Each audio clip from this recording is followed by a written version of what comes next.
PRAN X பொரியல் எப்படி செய்கிறதுன்னு பார்க்கலாமா?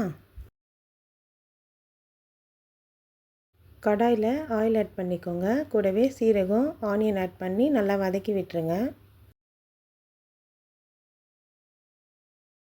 கருவேப்பிலையும் ஆட் பண்ணி அதையும் நல்லா வதக்கி விட்டுருங்க.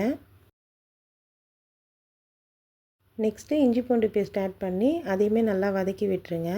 எல்லாமே நல்லா வதங்கினதுக்கப்புறம் தக்காளி ஆட் பண்ணி அதையும் நல்லா வதக்கி விட்டுருங்க. வெங்காயம், தக்காளி எல்லாமே வதங்கினதுக்கப்புறம் ப்ரான்ஸ் ஆட் பண்ணி அதையுமே வதக்கி விட்டுருங்க.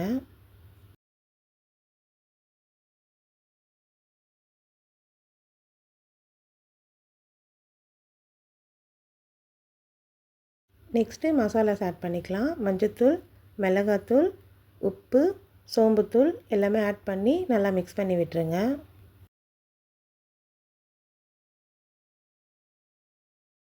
தண்ணிலாம் ஆட் பண்ணாமல் சிம்மில் வச்சு குக் பண்ணிக்கோங்க. ப்ரான்ஸ் எல்லாம் நல்லா குக் ஆனதுக்கப்புறம் முட்டையை ஆட் பண்ணிக்கோங்க.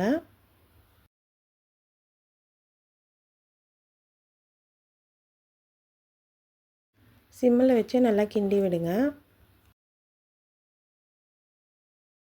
அடி பிடிக்காமல் சிம்மில் வச்சு கிண்டி விட்டுட்டே இருந்தீங்கன்னா இந்த மாதிரி நல்லா உதிரி உதிரியாக வரும். அவ்வளோதான், ப்ரான் எக்ஸ் பொரியல் ரெடி. ட்ரை பண்ணி பாருங்கள், ரொம்ப டேஸ்ட்டாக இருக்கும்.